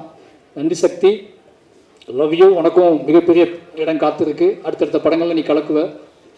அதுக்கப்புறம் என்னோடய கேமராமேன், நான் ரொம்ப நேரம் பேச யோசிக்காது. இந்த கபிலன் இருக்காருல, சுதி டிவி கபிலன், அவர் வந்து என்ன பண்ணாருன்னா அந்த ப்ரெஸ் ரிலீஸ் ஈவெண்ட் இருக்குல்ல, அங்கே நான் பேசியிருந்தேன். அவர் கமெண்ட் போட்டு என் ஒய்ஃப் ஸ்க்ரீன்ஷாட் எடுத்து காமிச்சிச்சு. இந்த மனுஷன் ஒரு 40 நிமிஷம் 50 நிமிஷம் பேசுவான், கண்டென்ட் கிடைக்கும். ஆனால் யாரோ சொல்லி அனுப்பியிருக்காங்க, ரஞ்சித்தனை தான் சொல்லி அனுப்புனாங்க, கம்மியாக பேசிட்டு வாடா அப்படின்னு சொல்லி அனுப்புனாங்க எனக்கு நிகழ்ச்சியில். அதனால் இப்போ எல்லாத்தையும் சொல்லுமேங்காக சொல்கிறேன். எழில் வந்து என்னோட 15 வருஷமாக என்னை நேசிக்கிற ஒரு பையன், தம்பி. நான் பிளாக்ல எழுதிக்கிட்டு இருக்கும்போது என்னோடய எழுத்து படிச்சுட்டு அவன் இன்ஸ்டியூட்டில் படிச்சுட்டு இருந்தான். இன்னைக்கு கிளம்பி பார்க்க வந்தான். எனக்கு ஆச்சரியமாக இப்போதைக்கு எனக்கு எப்படா ஒருத்தன் 15-16 வருஷத்துக்கு முன்னாடி எழுத்து படிச்சுட்டு அவன் கேமரா படிச்சுட்டு இருக்கான். நான் அசிஸ்டன்ட் டைரக்டர். அப்போவே நீ தேடி ஆஃபீஸ்க்கு வந்து அண்ணன்னு கூப்பிட்டு என் கூட ட்ராவல் ஆகி வீட்டுக்கு கூட்டி போய் சாப்பாடு போட்டு என்னை பார்த்துக்கிட்ட ஒருத்தன், என்னை நேசித்த ஒருத்தன், திருப்பி அவனோட நம்மளை லவ் பண்ணி நம்ம நேசித்த ஒருத்தன் நம்மளை வந்து வேலை பார்க்குறது இருக்குல்ல, அது பெரிய விஷயம். இந்த படத்தோட விஷுவல்ஸ் வந்து நான் என் லைஃப்லேயே இந்த 5 படம் எடுத்திருக்கேன். இந்த 5 படத்தில் நான் டிஐக்கு போகாமலேயே என் அவுட் வெளியே போன முதல் படம் பைசன் தான். ஒரு நாள் கூட நான் டிஐ போய் பார்த்ததில்லை. அதுக்கான போகிறதுக்கான சோர்ஸ் எனக்கு கிடைக்கல, டைம் கிடைக்கல, எனக்கு நிறைய வேலை பார்க்க வேண்டியிருந்துச்சு. அதுக்கான அந்த டயத்தப்பெல்லாம் நிவாஸ் பர்சன் எடுத்துக்கிட்டாரு. ஆனால் ஏன்னா நான் என்கிட்ட கேட்குறான், நீங்கள் பார்க்கவே இல்லை அவுட் கொடுக்கட்டுமான்னு கேட்குறான். நீ கொடுத்துட்றா, உன்னை நம்புறேன்டா அப்படின்னு சொல்லிட்டேன். ஆனாலும் ஒரு பயம் வந்துட்டே இருந்துச்சு. நம்ம ஃபஸ்ட் டைம் நம்ம லெத்தாஜிக்கு ஆகிட்டோமா, நம்ம அவுட் நம்ம பார்க்காமலே வெளியே போகுது, ஓகேவான்னு நைட்லாம் தூக்கமே இல்லை. பட் படம் முடிஞ்சு வெளியே வந்த உடனே விஷுவல் ஃபஸ்ட் நாள் நான் போய் பார்க்கும்போது எனக்கு அவ்வளோ என்ன சொல்கிறது, ஒருத்தர் நம்ம நேசிச்சா அந்த ப்ராடக்ட் அந்த விஷயம் எப்படி வரும்னுக்கு எழில் உதாரணமாக காமிச்சான். லவ் யூ எழில். என்னோட நான் எடுத்த இடத்தையே தான் திருப்பி எடுக்கிறேன், அது எனக்கு நல்லா தெரியும். புளியங்குளத்துக்கும் மணத்துக்கு ரொம்ப தூரம் கிடையாது, பொடியங்குளத்துக்கும் மணத்துக்கு ரொம்ப தூரம் கிடையாது, எல்லாம் ஜஸ்ட் 20 கிலோமீட்டர்ஸ் தான். அந்த 20 கிலோமீட்டர்ஸ்க்குள்ளே என்னோட விஷுவல்ஸை சேஞ்ச் பண்ணணும். அந்த 20 கிலோமீட்டர்ஸ்க்குள்ளே என்னோட விஷுவல்ஸோட பிரமாண்டத்தை நான் காட்டணும். அதே வயல், அதே வாய்க்கா, அதே ஆறு, அதே குளம், அதே பறவை, அதே கோழி, அதே ஆடு மாடு எல்லாம் அங்கே தான் இருக்குது.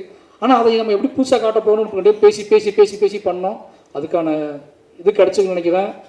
சூப்பர் எழில், ரொம்ப ரொம்ப நன்றி, லவ் யூ. அப்புறம் குமாரண்ணா ஆர்ட் டைரக்டர் வரல, என்னோட 3வது படம் பண்ணியிருக்காரு. எப்படி சொல்கிறது, அதான் நம்மளை அவரும் அதே மாதிரி அசினேட்டராக இருக்கும்போது எனக்கு பழக்கம். ரொம்ப நேசித்து ரொம்ப அன்பு செலுத்தி இந்த படங்கள் நடந்துச்சு. ஒரு பெரிய உழைப்பை போட்டிருக்காரு. 2 பேரும் அவரும் நானும் நிறைய, அவர் எனக்கு அவார்டு கொடுத்தாங்க, நான் அவருக்கு அவார்டு கொடுத்தேன். நிறைய நடந்துச்சு. அந்த வெற்றியின் மூலமாக இந்த வெற்றி அவருக்கும் முக்கியமான பங்கு உண்டு. Love you குமார்னு.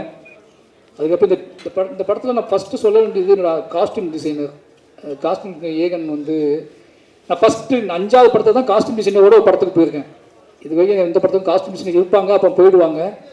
எனக்கு காஸ்டியூம் டிசைனர் தேவைப்பட்ட மாதிரியே தோணலை. அப்போ ரஞ்சித் அண்ணன் ராம் சார்லாம் சொல்லுவாங்க, இது என்னடா ஒரு காஸ்டியூம் டிசைனராக வச்சுக்கூடா கூட அப்படிம்பாங்க. சரி, இந்த படத்துக்கு காஸ்டியூம் டிசைனர் வச்சுக்கலான்னு முடிவு பண்ணி தான் போனோம். எனக்கு நான் ஷூட் பண்ணும்போதே கண்டுபிடிச்சிட்டேன், ஒரு காஸ்டியூம் டிசைனர் ஒரு படத்துக்கு எவ்வளோ முக்கியமான, நம்ம எவ்வளோ தப்பு பண்ணியிருக்கோம் அந்த 4 படத்தில். நம்ம நமக்கு இஷ்டத்துக்கு ட்ரெஸ் எடுத்து கொடுக்குறது, இஷ்டத்துக்கு பேண்ட் எடுத்து கொடுக்குறதுன்னு கொடுத்து நம்ம வந்து தப்பு பண்ணியிருக்கோம் அப்படின்னு புரிய வச்சார் ஏகன். அவரோட உழைப்பு இந்த படத்தில் முக்கியமான விஷயம். என்னோட கலர் சென்ஸே மாற்றினார். ஏன்னா அது ஒருவேளை ஒரு கர்ணனோட லொக்கேஷன் தான் மனத்தியோட லொக்கேஷன், ஆனால் அதை மாற்றினதில் எழிலுக்கு எவ்வளோ பங்கு இருக்கோ அதே முக்கிய பங்கு ஏகனுக்கு இருக்குன்னு நினைக்கிறேன். ரொம்ப நன்றி ஏகன். அப்போ என்னோட மேக்கப் ஆர்டிஸ்ட்டு எல்லாருக்கும் ரொம்ப நன்றி. அப்போ அண்ணன் ராஜா அண்ணன் வந்தோடனே சொன்னார், நான் ஒரு நாள் கூட லீவ் போட மாட்டேன், நீங்கள் கவனமாக வச்சுக்கோங்க அப்படின்னாரு. அதே மாதிரி லீவ் போடாமலே ஃபுல்லாக முடிச்சு கொடுத்தாரு. அப்புறம் யாரையாவது விட்டான்னு தெரியல, இந்த மாஸ்டர் ஒரு மாஸ்டர் எப்படி சொல்கிறது, மாஸ்டர் அதுதான். மெசேஜ் அனுப்ப மாட்டார், மொத்தம் கொடுத்துட்டே இருப்பார். பார்க்க நேரம்லாம் ரொம்ப என்னை நேசிக்கக்கூடிய ஒரு முக்கியமான ஆன்மா. இந்த படத்தில் எனக்கு என்னென்னா, என்னோடய வேலை பார்க்குறவங்க எல்லாருமே அவங்களுக்கு ஒரு திறமை இருக்கும். அது மியூசிக் டேரக்டராக இருந்தாலும் சரி, அல்லது வந்து ஃபைட் மாஸ்டராக இருந்தாலும் சரி, ஆர்ட் டிபார்ட்மெண்ட்டாக இருந்தாலும் சரி, கேமரா இருந்தாலும் சரி, ஆர்டிஸ்ட்டாக இருந்தாலும் சரி, அவங்களுக்கு நிச்சயமாக சினிமாவை பற்றி ஒரு பெரிய புரிதல் இருக்கும், திறமை இருக்கும். நான் அதையெல்லாம் ஸ்டாப் பண்ணுவேன் சின்ன நேரத்தில். எனக்கு தப்பாகவே சின்ன நேரத்தில் தோணும். அவங்களோட திறமையை வந்து ஓகே ஓகே ஓகே சொல்லிட்டு நிப்பாட்டிட்டு நான் ஒன்று சொல்லுவேன். அதை அக்செப்ட் பண்ணுறது ஒரு பெரிய விஷயம். எனக்கு என்னென்னா, அது சினிமாவில் குவாலிட்டியாக இருக்கும், அவங்க சொல்கிறது குவாலிட்டியாக கூட இருக்கும். எனக்கு குவாலிட்டியை விட ரொம்ப முக்கியம் என்னோடய ஒரிஜினாலிட்டி. அவங்க ஒரிஜினாலிட்டிக்காக நான் சில இடத்துல ஃபைட் பண்ணி அவங்கள்ட்ட கேட்டிருக்கேன். என்னோட ஒரிஜினாலிட்டியை புரிஞ்சுக்கிறது என்னோட ஆர்டிஸ்ட், என்னோட டெக்னீஷியன் பெரிய விஷயம் முக்கியம். என்னோட ஒரிஜினாலிட்டியை புரிஞ்சுக்கிட்ட முக்கியமான ஆள் வந்து மாஸ்டர். அப்படியே பார்த்துட்டு அப்படியே விட்டுருவார், நான் பண்ணிக்கிட்டு விட்டு அப்படின்ட்டு விட்டுருவார். அப்படி 2 பேரும் சேர்ந்து தான் பண்ணுவோம். என்னோட படத்தில் இப்போ வரைக்கும் ஒரு ஒரிஜினாலிட்டி இருக்குது அப்படின்னா, அது கமர்ஷியல் எலிமெண்ட்ஸோடு சேர்ந்து இருக்குது அப்படின்னா, அதுக்கு மாஸ்டர் முக்கியமான காரணம். அக்செப்ட் பண்ணிக்கிட்டது, என்னோடய கோமாளித்தனத்தெல்லாம் அக்செப்ட் பண்ணிக்கிட்டது. ரொம்ப நன்றி மாஸ்டர், லவ் யூ. அப்போ நிறையாது திங்க் சந்தோஷம் சொல்லணும், பார்த்துட்டே இருக்காரு. மாஃபியா, தமிழ் சினிமாவோட மாஃபியா. பயமாகவே இருக்கும் அவரை சொல்லணும். ஐயோ சொல்ல மாட்டோமே, யாரும் சொல்ல மாட்டோமேன்னு சொல்லி நிவாசை ஒப்படைச்சிட்டு நான் பார்த்துக்கிறேன் உங்களுக்கு பயப்படாதீங்கன்னு சொல்லிட்டு காணாமல் போயிடுவார். காணாமல் போயிட்டு நான் நிவாஸ்ட்டு வேலை வாங்க முடிச்சதுக்கப்புறம் ஃபோன் பண்ணுவார், தலைவா ஓகேவான்னு கேட்பாரு. நிவாஸ் மேலே அவர் வச்ச நம்பிக்கை தான் முக்கியமான காரணம். நிவாஸை வந்து அவர் எனக்கு கொடுத்தது. நான் அவர்கிட்ட கேட்டேன், எனக்கு ஏதாவது மியூசிக் டேரக்டர் கொடுங்க, நான் புதுசாக போகலான்னு இருக்கேன்னு சொல்லி. ஏன் நிவாஸ் உங்களுக்கு பழக்கம் தானே, நிவாஸ்கிட்ட போங்கன்னு கேட்டார். நீங்கள் இருப்பீங்களா கூடன்னு கேட்டேன். இருப்பேன்னு சொன்னார். அப்படி தான் அந்த ப்ராடக்ட் ஆரம்பித்தோம். கடைசி வரைக்கும் கூட வந்து முடிச்சு கொடுத்துருக்காரு. நிவாஸ் திங் மியூசிக் டீமுக்கு ரொம்ப நன்றி. ஐயோ, நிவாஸோட அக்கா பேரை மறந்துட்டேன். நிவாஸோட அக்கா, அது நிவாஸ் அக்கான்னு சொல்லி வர்ஷா மறந்துட்டேன். நிவாஸ் அக்கா வர்ஷாவுக்கு ரொம்ப நன்றி, கூடவே இருந்து பார்த்துக்கிட்டீங்க. அப்புறம் அனுராக், சுபத்ரா, ரேகா நாயர், லெஸ்ஸி நிறைய பேர் நடிச்சிருக்காங்க. எல்லாத்துக்கும் ரொம்ப நன்றி. இந்த படம் எனக்கு நல்லா தெரியும். இந்த படத்தை வந்து மக்கள் கொண்டாடுறாங்க, பெருசாக போகுது, எல்லோரும் உழைச்சிருக்காங்க. எல்லாரோட உழைப்பும் கண்ணுக்கு தெரியுது. அந்த படத்தில் பெரிய மேஜிக். அது யாரெல்லாம் அந்த படத்தில் உழைச்சாங்களோ அவங்க அத்தனை பேருமே தெரியுறாங்க ஆடியன்ஸுக்கு, அவங்களோட உழைப்பு தெரியுது அப்படிங்கிறது ரொம்ப சந்தோஷம். அப்படி ஏதோ வகையில் என்னை நம்பி வந்த எல்லாத்துக்கும் அவங்களோட உழைப்புக்கான ஒரு வெற்றியை வாங்கி கொடுத்துருக்கோம் அப்படிங்கிற பெரிய சந்தோஷம் இந்த படத்தில் எனக்கு ரொம்ப அதிகமாக கிடச்சிருக்கு. அதுக்கு அதை தெரியப்படுத்திய பத்திரிகையாளர்களுக்கு மறுபடியும் நன்றி சொல்லிக்கிறேன். ஃபைனலி மை ப்ரொடியூசர் ரஞ்சித் அண்ணா, அதித்தி பாண்டியன். நாங்கள் அதித்திக்கு வந்து பாண்டியன்னு பேர் வச்சுருக்கேன். அவங்க அப்படி தான் பேசுவாங்க என்கிட்ட. அவங்க லைவில் ஒரு மாதிரி இருப்பாங்க, ஜூம் காலில் ஒரு மாதிரி இருப்பாங்க. அதித்தி இப்போ அதித்தி இங்கே பேசினாங்களே என்னை பற்றி, அது எதுவுமே எனக்கு தெரியாது. இப்போ நான் அதித்தியை பற்றி பேச போது அவங்களுக்கு தெரியாது, ஓகேங்களா? ஆனால் 2 பேருக்கும் பார்வையால் பேசிக்குவோம். ஏன்னா எனக்கு இங்கிலீஷ் தெரியாது, அவங்களுக்கு தமிழ் தெரியாது. நாங்கள் ஆனால் இவ்வளோ படம் பண்ணியிருக்கோம், ஆனால் 2 பேரும் அதிகமாக பேசியிருக்கோம். யோசிச்சு பார்த்துக்கோங்க. 2 பேரும் நிறைய டிஸ்கஸ் பண்ணியிருக்கோம். அவங்க ஃபோன் பண்ணுவாங்க, எனக்கு பயங்கரமாக பேசுவாங்க. நான் ஓகேம்மா அவங்க ஃபோனை வச்சுருவாங்க. திருப்பி நான் ஃபோன் பண்ணி கோவமாக பேசுவேன், அவங்க ஓகே ஓகே ஓகே ஓகேப்பாங்க, பணம் வச்சுருவாங்க. பட் என்ன அண்டர்ஸ்டாண்ட் லெவலில் நடந்துச்சுன்னு தெரியல, அந்த வேலை நடந்திருக்கு. அப்போ ஏதோ வகையில் நாங்கள் வந்து ஒரு ஒரு அந்யோன்யம் இருந்துக்குன்னு புரிஞ்சிக்க முடியுது. அவங்க நம்பினது என்னுடைய எமோஷ்னலை மாரி செல்வராஜ் ஒன்று பண்ணால் அது கரெக்டாக நம்பினாங்க. அதித்தி ரொம்ப நன்றி. அப்போ ரஞ்சித் அண்ணா என்னோட என்ன சொல்கிறது, அவர் என்ன மாதிரி கிடையாது. அவர் வேறு மாதிரினா எப்படின்னா, நான் கொஞ்சம் பயப்படுவேன், ஓப்பனாகவே சொல்கிறேன், நான் பயப்படுவேன். அவர் பயப்பட மாட்டார். நான் யாருக்கு பயப்படுவேன் அப்படின்னா, ரொம்ப என்ன சொல்கிறதுனா, எனக்கு மக்களோட நான் இன்க்ளூசிவாக பாலிடிக்ஸ் பேசுகிறேன்னு நிறைய பேர் சொல்லுவாங்க. அதுக்கான காரணம் என்னோட பயங்கர சுமை, என்னோட வெயிட் என் தலையில் இருக்க வெயிட் அதிகம். அது யாராவது ஒருத்தங்க தாங்கி பிடிச்சாதான் என்னால் அதை ரன் பண்ணவே முடியும். அதனால் நான் எங்கிட்ட இருக்க கதைகளோட கனமே ஒரு காரணமாக இருக்கலாம் என்னோட இன்க்ளூசிவ் பாலிடிக்ஸுக்கு. ஏன்னா அந்த கணங்கள் எல்லாமே இன்னொருத்தர் சப்போர்ட் பண்ணலாம், நடக்கவே நடக்காது. அதை எங்கேயாவது சுமந்து கொண்டு போகவே முடியாது. ரஞ்சித் அண்ணா வந்து அப்படி ஒரு ஆள். ஆனால் அவர் அவ்வளோ கோபமாக, அவ்வளோ என்ன சொல்கிறது, தான் நம்பக்கூடிய அரசியலை, தான் நம்பக்கூடிய விஷயங்களை காத்திரமாக பேசினா கூட வேற ஒரு பாயிண்ட் ஆஃப் வியூவில் ஆட்கள் நேசிப்பார். மாரி செல்வராஜை வந்து அவர் நேசித்த விதம் எனக்கு தெரியும். ராம் சாருக்கும் எனக்கும் ஒரு அப்பா பையன் உறவு இருக்குன்னா, எனக்கு கிடைச்ச ஒரு அண்ணன் அப்படின்னா அது ரஞ்சித் அண்ணா. அந்த அண்ணன் தம்பி உறவு வந்து இந்த படத்தோட வெற்றியை நான் எப்படி பார்க்குறேன்னா, பரியேறும் பெருமாள்னு ஒன்று நாங்கள் ஆரம்பித்து ரெண்டு பேரும் ஆரம்பித்து கிட்டத்தட்ட 7-8 வருஷம் ஆகுது. இந்த படம் ரிலீஸ் ஆகி திருப்பி ரெண்டு பேரும் இதே சந்தோஷத்தோடு, இதே சிரிப்போட, இதே முத்தங்களோட திருப்பி ஒரு மேடையை பகிர்ந்து திருப்பி ரெண்டு பேரும் சக்ஸஸ் கொடுத்து ஹிட்டு கொடுத்துட்டு ரெண்டு பேரும் ஜாலியாக இருக்கோம் அப்படின்னா, எங்களுக்குள்ளே இருக்கிற ஒரே ஒன்று இந்த லவ் மட்டும்தான். இந்த பெரும் உழைப்பையும் வந்து நான் வந்து செய்வதற்கு ஊக்கமாக இருந்ததுக்கான காரணம் ரஞ்சித் அண்ணா இருக்காரு. ரஞ்சித் அண்ணா நம்புகிறாரு, அவர் பார்த்துக்கிட்டு இருக்காரு. அவர் என்ன சொல்கிறது, அவர்கிட்ட போய் நல்ல பேர் வாங்கணும் அப்படின்னு. நான் ராம்சாருக்கு அப்புறம் நல்ல பேர் வாங்கணும்னு ஆசைப்பட்ட ஒரே ஆள் ரஞ்சித் அண்ணா கிட்ட தான். ராம்சார்ட்ட எப்போவுமே 24 மணி நேரம் நல்ல பேர் வாங்கணும்னு ஆசைப்படுவேன். அதே மாதிரி ரஞ்சித் அண்ணாட்டு நல்ல பேர் வாங்கணும்னு ஆசைப்பட ஆரம்பித்தேன். ரெண்டும் சேர்ந்து மிக்ஸ் ஆனது தான் மாரி செல்வராஜ். அப்படி ஒரு நல்ல பேர் வாங்கிக்கன்னு நினைக்கிறேன். ஏன்னா பெரியர் பெருமாளுக்கு லவி சொன்னார், இந்த படத்துக்கும் லவி சொன்னார், என்னுடைய எல்லா படத்துக்கும் சொல்லுவார், என்னை பார்க்கும் போதெல்லாம் சொல்லுவார். அந்த அன்பை பாதுகாப்பதற்காகவே நான் தொடர்ந்து எங்கிட்ட இருக்க சில விஷயங்களை பாதுகாத்துக்கிட்டு இருக்கேன். ரொம்ப நன்றிண்ணா. எனக்கு ஆச்சரியமாக இருக்குது. இது சரியாக முடிஞ்சிடுமான்னு ஒரு பயம் இருந்துச்சு. நம்ம பெரியர் பெருமாளுக்கு அப்புறம் ரெண்டு பேரும் ஒன்றா சேர்றோம். இது வந்து இது நீளத்துக்கும் உங்களுக்கும் எனக்கும் இல்லை நம்மளை பார்த்துக்கிட்டு இருக்க எல்லாத்துக்கும் இது ஒரு முக்கியமான படமாகவும் நம்மளோட ஆகச்சிறந்த படமாகவும் இது இருக்குன்னு ஆசைப்பட்டேன்.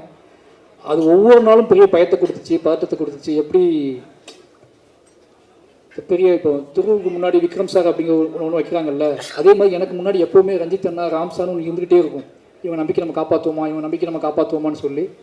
இந்த படத்தோட வெற்றி நான் எப்படி பார்க்குறேன்னா, முழுக்க நான் ரெண்டு பேருமே இன்றைக்கி பக்கத்தில் உட்காந்து விளையாண்டுக்கிட்டு இருக்கோம். அப்படிங்கிறது எங்களை விளையாட வைத்த சந்தோஷமாக உங்கள் முன்னாடி சிரிக்க வச்ச வெற்றி தான் தான் பார்க்குறாங்க. ரெண்டு பேருமே மை மறந்து இருக்கோம் அப்படின்னா அவ்வளோ பெரிய வெற்றியை கொடுத்த தமிழ் மக்களுக்கு எவ்வளோ நன்றி சொன்னாலும் பத்தாது. ரெண்டு பேரும் அவ்வளோ சந்தோஷமாக இருக்கும்.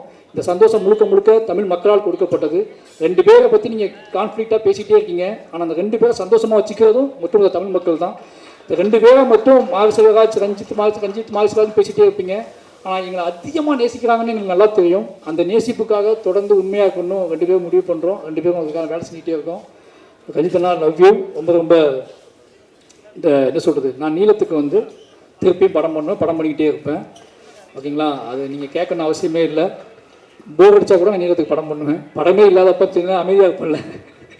எனக்கு வாய்ப்பு மறுக்கப்படும் போது நீளம் எனக்கு கூப்பிட்டு படம் கொடுக்கணும்.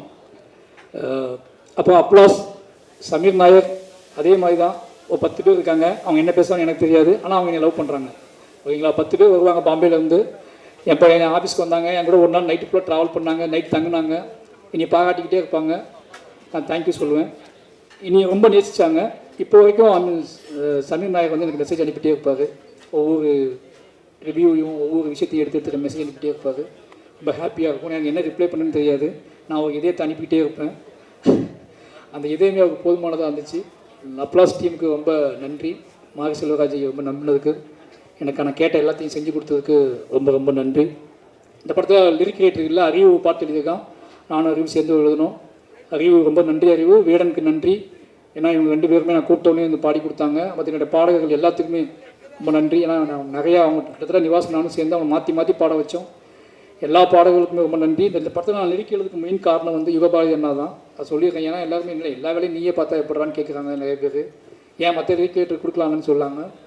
யுகபாரதி அண்ணா ஒரு நாள் எனக்கு சொன்னார், டேய் நீ உள்ள ஆல்பம் எழுதி பாரு, அந்த கதையோடு சம்மந்தப்பட்டே அது இருக்கும், நீ முழு ஆல்பம் ஒன்று எழுதி பாருன்னு சொன்னார். அதுக்காக எழுதப்பட்டது தான் இந்த முழு ஆல்பமுமே. அவருக்கு ரொம்ப நன்றி. இந்த பாடல் சிறப்பாக வந்ததுக்கு காரணம் யுகபாரதி அண்ணா காரணம். யுகபாரதி அண்ணா உங்களுக்கு ரொம்ப மிஸ் பண்ணுறேன். ரொம்ப ரொம்ப நன்றி. கடைசியாக பைசன் காலமாடன், இவ்வளோ நேரம் என்னோடய டீமை பற்றி நான் பேசுனதை நீங்கள் பொறுமையாக கேட்டதுக்கு ரொம்ப நன்றி. நான் யாராவது மிஸ் பண்ணியிருந்தால் மன்னிக்கணும். ரொம்ப எமோஷ்னலான ஒரு படம். இந்த படம் என்னோடய எல்லா படமும் அப்படி இருக்குன்னு சொல்லுவேன் டைலாக்கு. பட் ஆனால் இது வந்து ரொம்ப பரபரப்பான சில விஷயங்களை நம்ம வந்து துணிஞ்சு எடுக்கிறோம். சில விஷயங்கள் இது எப்படி புரிந்து கொள்ளப்படும் அப்படின்னு ஒரு நிறைய மனசுக்குள்ளே நிறைய கணக்குகள் போட்டு நிறைய பிளான் பண்ணி திட்டமிட்டு அந்த திட்டத்துக்குள்ளே ஒரு எமோஷ்னல் வச்சு எடுக்கப்பட்ட படம் தான் பைசன் காலமாடன். மனத்தி கணேசன் அப்படிங்கிற ஒருத்தரை அவரும் நானும் சேர்ந்து பல மாதிரி விவாதித்து அவர் இனி நம்பினார். அந்த நம்பிக்கையை காப்பாற்றணும் எடுத்த படம். இன்றைக்கி அந்த படத்தோட ரிசல்ட் பார்க்கும்போது, இந்த படத்தோட ரிசல்ட்டை தாண்டி எனக்கு வர மெசேஜ், என்னை தேடி பேசுகிறவங்க, என்னை ஃபோன் பண்ணி பேசுகிறவங்க, தென் சவுத் தமிழ்நாட்டில் கூடிய இளைஞர்கள் இருக்கக்கூடிய இந்த படத்துக்கான ஆதரவு, இது எல்லாத்தையும் பார்க்கும்போது ஏதோ நம்ம இவ்வளோ நாள் கற்றுக்கிட்ட விஷயத்தை வச்சு ஒரு நல்ல விஷயம் பண்ணியிருக்கோம் அப்படிங்கிற பெரிய நம்பிக்கையை கொடுத்துருக்கு.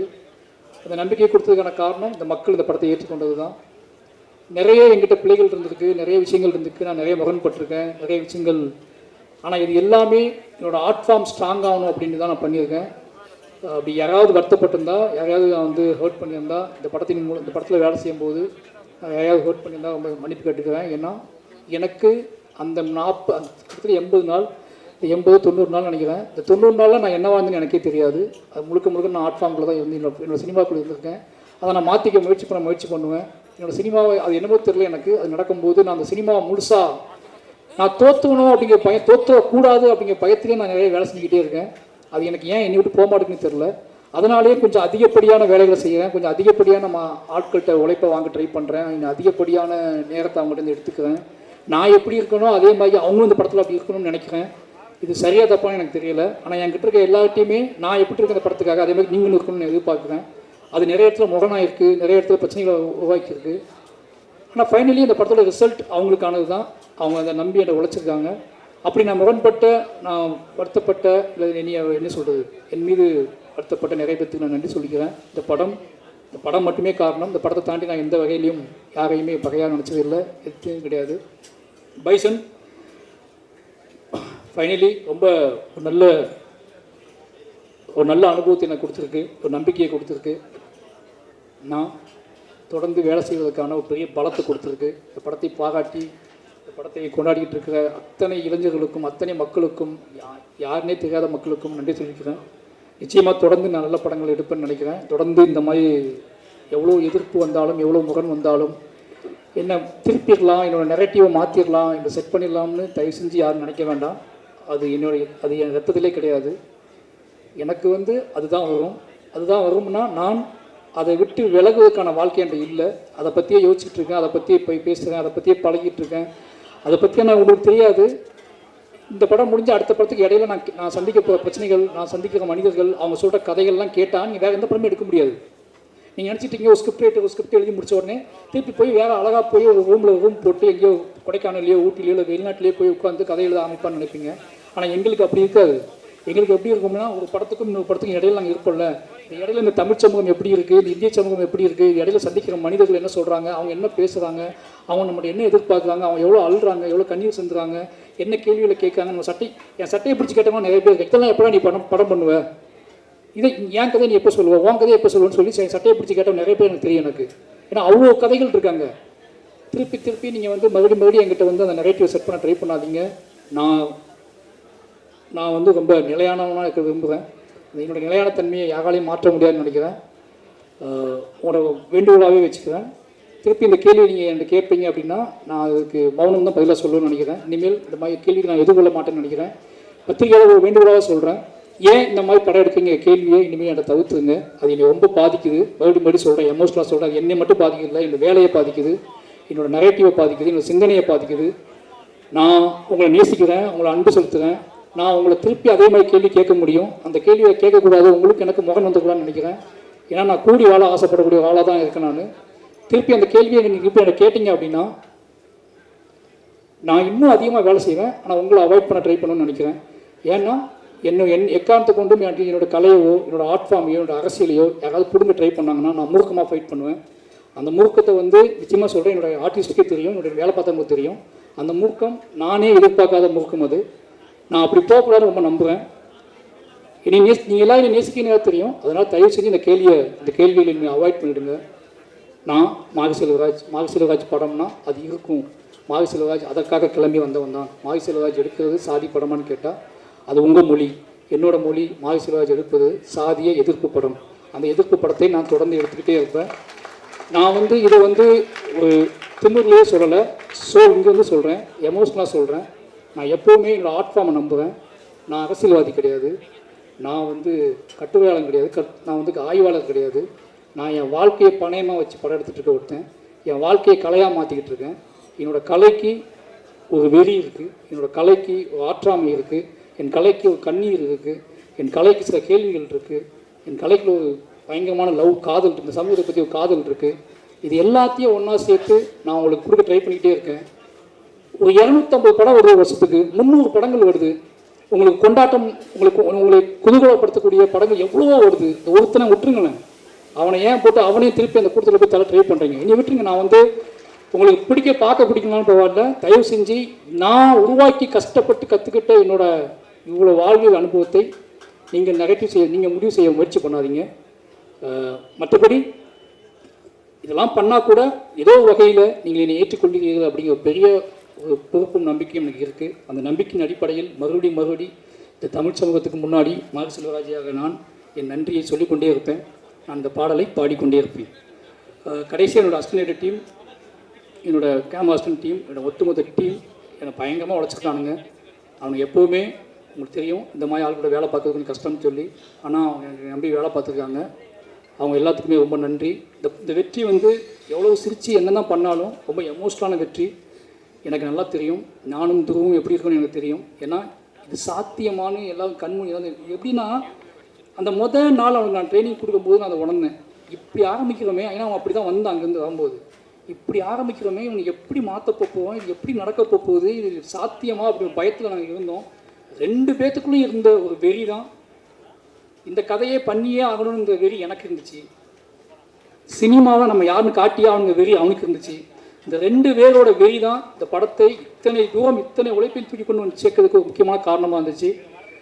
எங்களோட உழைப்புங்கிறது நம்ம உழைப்பின் மூலமாகவே வெற்றி பெற வேண்டும்னு ஆசைப்படக்கூடிய ஆளாக நாங்கள் இருக்கோம். எங்களோட உழைப்பின் பாதையை மாற்ற முயற்சிக்காதீர்கள். உங்கள் அனைவருக்கும் மறுபடியும் நன்றி. பைசன் ஏற்றுக்கொண்ட அத்தனை மக்களுக்கும் ரொம்ப நன்றி. என்னோடய டீமுக்கு ரொம்ப நன்றி. கடைசியாக என்னோடய குடும்பம் வந்து சொல்லி ஆகணும். நான் பதட்டமான ஒரு வாழ்க்கையிலேயே இருக்க மாதிரியான ஒரு தோற்றத்தை அவங்களுக்கு கொடுத்துக்கிட்டே இருக்கேன். ஒரு சினிமா இயக்குனர் வெற்றி பெற்றதுக்கப்புறம் அது எவ்வளோ பெரிய கொண்டாட்டமாக இருக்கும், அந்த கொண்டாட்டம் எப்படிப்பட்டதாக இருக்கும் அப்படின்னு அவங்க பார்த்துருப்பாங்கல்ல, கேள்விப்பட்டிருப்பாங்க. அப்படி கொண்டாட்டத்தை நான் அவங்களுக்கு கொடுக்கல. ஏன்னா ஃபோன் வந்தால் பயப்படுவாங்க, நான் யார்ட்டையாவது பேசினா பயப்படுவாங்க. அதுக்கான காரணம் என்னென்னா ஏதோ ஒரு வகையில் நான் டிஸ்டர்பாகவே இருக்குன்னு நினைப்பாங்க. ஆனால் அவங்கள்ட்ட சொல்லிக்கிறேன், நான் ரொம்ப நிறைவாகவே இருக்கேன். என் மனசில் கடைசி என்ன சொல்கிறது, நீங்கள் எல்லாத்தையும் பேசிட்டேன்னு நினைக்கிறேன். இனிமேல் அவங்க எனக்கு தொந்தரவு பண்ண மாட்டாங்க அப்படின்னு நான் சொல்லிக்கிறேன். அப்போ இன்னொரு முக்கியமான ஒரு விஷயம் நான் வந்து ஏதோ இன்டர்வியூ சொல்லும்போது நடந்துச்சு சொன்னாங்க. அது நான் ஏதோ தப்பாக சொல்லிட்டேன்னு சொல்லி, கதாநாயகிகள் கருப்பாக இருக்க கதாநாயகிகளை ஏன் சூஸ் பண்ண மாட்டேங்க யாரோ என்கிட்ட கேட்டாங்க. நான் சொல்கிறேன், இது வரைக்கும் எந்த ஆர்டிஸ்ட்டையுமே வந்து அவங்க இந்த கலரில் இருக்காங்க, இவங்க எவ்வளோ அழகாக இருக்காங்க, நான் எந்த ஆர்டிஸ்ட்டையும் பார்த்ததில்லை. நாங்கள் எல்லாருமே வந்து எப்படி சொல்கிறதுனா, நாங்கள் எல்லாருமே வந்து யார் இதுக்கு முழுசாக உழைப்ப போடுவாங்களோ, யார் நம்ம நம்புவாங்களோ அவங்க கூட தான் நான் வேலை செஞ்சுக்கிட்டே இருக்கேன். அவங்களுக்காக தான் நான் வேலை செஞ்சுக்கிட்டே இருக்கேன். இது ஒருவேளை அப்படி நிகழாமல் இருக்குன்னா அதை நிகழ்த்துவதற்கும் நாங்கள் ஆசைப்படுறோம். அதை அப்படியான ஒரு சினிமாக்குள்ளே அப்படியான சாத்தியக்கூறுகள் வரணும்னா அது எங்கள் மூலமாக தான் வரணும்னு நீங்கள் ஆசைப்பட்டீங்கன்னா அதுவும் நடக்கும். அதை நாங்கள் செய்வோம்னு நினைக்கிறேன். அப்படியே அப்புறம் படங்களே நான் எடுப்பேன். அது ஒருவேளை ஏன்னா உங்களுக்கு நல்லாவே தெரியும், சினிமா வந்து காம்ப்ரமைஸில் ஒரு இடத்துல இருக்குது. ஏன்னா முதலாளிகள் இருக்காங்க, பட்ஜெட் இருக்குது, பணம் இருக்குது, ஆடியன்ஸோட மனநிலை இருக்குது. இதுக்குள்ளே தான் எங்களோட தேவையை நாங்கள் பூர்த்தி பண்ணிக்கிட்டு இருக்கோம். அப்படியாப்பட்ட அந்த காம்ப்ரமைஸ்க்குள்ளே எங்களுக்கிட்டே இருக்குது. நான் அதை இல்லைன்னு சொல்லலை. அந்த காம்ப்ரமைஸை எப்படி சொல்கிறேன்னு தெரியாமல் நானும் பல மொழிகளில் சொல்கிறேன், பல பேர் சொல்கிறேன். திருப்பி அந்த கேள்வி எல்லா விஷயத்தையும் எங்ககிட்டே கேட்குறீங்களா, நீங்கள் எந்த கேள்விக்கு எந்த பதில் சொல்லணும்னு எனக்கு தெரியல. தயவு செஞ்சு சொல்கிறேன், அப்படி அந்த கேள்வி தப்பாக புரிஞ்சுக்கப்பட்டுருந்துச்சுன்னா மன்னிப்பு கேட்டுக்கிறேன்.